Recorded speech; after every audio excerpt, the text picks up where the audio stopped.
Hey there, everybody. I'm John Nash with Ukulele Inspired. Thank you so much for tuning into another episode of Insight. Today, I want to start off by talking about something I got going on next month. I am teaching a beginner series in the month of April. So if you know anybody in the Bay Area that is interested in learning ukulele, definitely put them in touch with me or forward them the link that I'm going to put in the description below. So today we're going to talk a little bit about left-hand technique. We're going to talk about something we touched on in another Insight video. When we discussed harmony, we're going to talk about chord progressions and how to map them out visually on our fretboard. So what happens a lot of times is when we learn new chords and new songs, we already have a set of chords that we feel comfortable with. A big mistake that a lot of people get into is they play kind of at the normal speed through the chords that they know, and then when they get to a harder chord, what happens is their tempo kind of stops or gets thrown off. We want to avoid that. First of all, we want to sort of play the song in tempo at a slow enough speed that we can make the transitions cleanly. Another technique we can use is sort of visualizing pivot points on those chords and kind of memorizing how our hands create the shapes. One example is an E minor chord. So a lot of people have trouble getting into this chord when they first learn it. How I like to visualize this is being a stair step. Down here, where my pointer finger is, I just move up one fret and one string, and then up another fret and another string. And that gives me my E minor chord.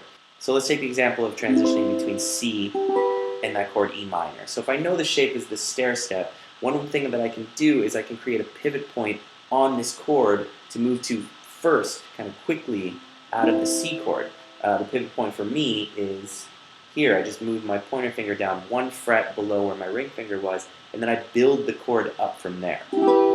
That can sometimes be a lot easier than sort of lifting my ring finger up and then trying to find this chord with all three of those fingers at one time.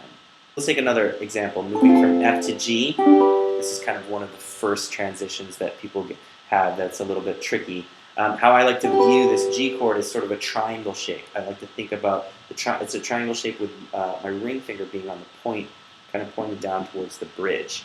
So for my pivot point, I like to take my middle finger when it's in this F chord, and I like to move it down to the second fret, first thing.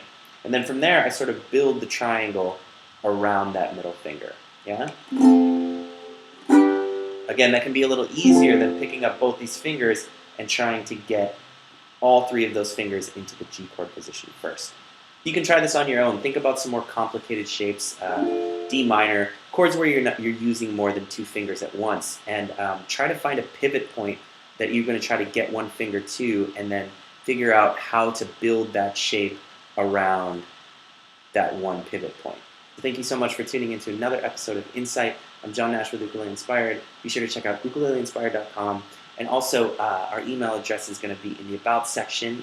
Feel free to email us with questions, comments, concerns, anything that you want to learn about ukulele. We're here to help. So thanks.